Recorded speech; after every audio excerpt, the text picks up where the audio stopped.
سچا واقعہ حضور نے اپنے صحابہ کو سنایا۔ 3 آدمی سفر کے لیے روانہ ہوئے، یہاں تک کہ ان کو رات پڑ گئی، تو ایک غار کے اندر وہ داخل ہوئے رات گزارنے کے لیے۔ آندھی چلی، بارش آئی، تو اوپر سے ایک پتھر لڑکا اور وہ غار کے دروازے پہ آ کے گر گیا، اور اتنا بھاری اور بڑا پتھر تھا کہ اس نے غار کا دروازہ بند کر دیا۔ انہوں نے آپس میں بات کی اور کہا، تم اس غار میں پھنس گئے ہو، اب یہاں سے نکل نہیں سکتے، مگر یہ کہ تمہارے وہ عمل جو محض اللہ کی رضا کے لیے تم نے کیے ہیں، ان اعمال کا وسیلہ دے کے اللہ سے دعا مانگو۔ ان میں سے ایک آدمی نے کہا، اللہ میرے ماں باپ بوڑھے تھے، اور میں جب بھی بکریاں چرا کر کے آتا تو میں دودھ دو کر کے سب سے پہلے اپنی ماں کو اور اپنے باپ کو پیش کرتا۔ ایک دن میں سرسبز درختوں کی تلاش میں بکریاں لے کے کچھ چارہ کوئی درختوں کی تلاش میں دور نکل گیا۔ میں جب واپس پلٹا دونوں سو چکے تھے۔ میں نے یہ مناسب نہ سمجھا کہ میں ان کو جگاؤں، بیدار کروں کہ اٹھو دودھ پی لے،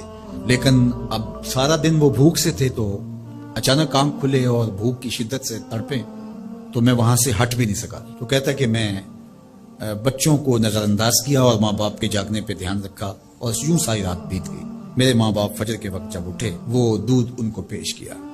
اب یہ عمل پیش کر کے کہتا ہے، اللہ اگر یہ میں نے محض تیری رضا کے لیے کیا، تو جانتا ہے میرے دل کو، تو اس پتھر کو ہٹا دے۔ تو پتھر تھوڑا سا سرک گیا، لیکن اتنا نہیں تھا کہ وہاں سے یہ باہر نکل سکے۔ اب دوسرے کی باری آئی، اس نے کہا، اے اللہ میرے چچا کی ایک بیٹی تھی جو مجھے بہت زیادہ محبوب تھی، مرد عورت کے ساتھ جتنی محبت کرتا ہے اس طرح میرا اس کی طرف رجحان قلب تھا، تو میں نے اس کو اپنی خواہش کی تکمیل کے لیے کئی بار کہا، لیکن اس نے کہا کہ یہ نہیں ہو سکتا۔ اور پھر ایک دن حالات نے اس کو مجبور کر دیا، فاقہ زدہ حالات ہو گئے، غربت آ گئی، تو اس نے مجھ سے اپنی حاجت طلب کی، تو میں نے اس کو 120 دینار دیے، لیکن اس شرط پہ کہ تم اپنا جسم میرے سپرد کرو گی۔ اب مجبوری سے اس نے کہا ٹھیک ہے، لیکن میں نے دیکھا کہ اس کا وجود اللہ کے خوف سے کانپ رہا تھا، اور مجھے کہنے لگی کہ اتق اللہ، اللہ سے ڈر اور اس کی حدوں کو نہ توڑ۔ میری خواہشات تو پگلی تھیں، آرزویں تو بےتاب تھیں، اور میں اس کی قیمت بھی ادا کر چکا تھا، لیکن اس کا یہ جملہ کہ اللہ سے ڈر، تو میں تیرے سے ڈر کے اس کو چھوڑ دیا، اور جو اس کو میں نے 120 دینار دیے تھے وہ بھی اس کے پاس رہنے دیے۔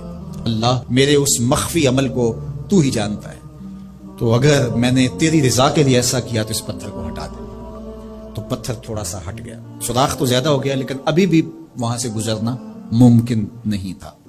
اب تیسرے نے کہا، اے اللہ میں مزدوروں سے کام لے رہا تھا اور ان کی مزدوری میں نے دے دی، ایک مزدور بتائے بغیر چلا گیا، تو میں نے کیا کیا کہ اس کے مزدوری کے پیسے کاروبار میں لگا دیے، کاروبار میں برکت ہوئی، اور بہت زیادہ وہ کاروبار جو اس کی مزدوری سے شروع کیا گیا تھا پھیل گیا۔ تھوڑی سی مزدوری تھی لیکن کاروبار بہت پھیل گیا۔ اب میں اس کے اندر کچھ ایک آنا ٹگا نہیں لیا۔ ایک عرصے کے بعد وہ شخص آیا، اس نے کہا مجھے میری مزدوری دے۔ تو میں نے کہا یہ بکریاں، یہ بھیڑیں، یہ اونٹ، یہ غلام، یہ نوکر چاکر، یہ سب کچھ ہے، یہ تیری مزدوری ہے۔ تو اس نے کہا میرے ساتھ مذاق نہ کر، وہ میں تو مزدوری کے وہ چند جو لینے آیا ہوں اور آپ کہتے ہیں یہ سب کچھ تیرا ہے۔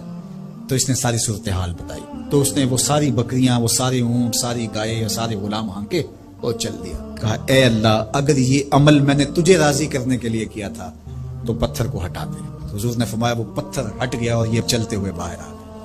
جب اللہ کی رضا کے لیے کام کی ہو تو مشکلوں سے نکلنے کے راستے ملتے۔ ایک روایت میں آتا ہے جو آسانی کے وقت اللہ کو فراموش نہیں کرتا، اوکھے ویلے اللہ اس کو فراموش نہیں کرتا۔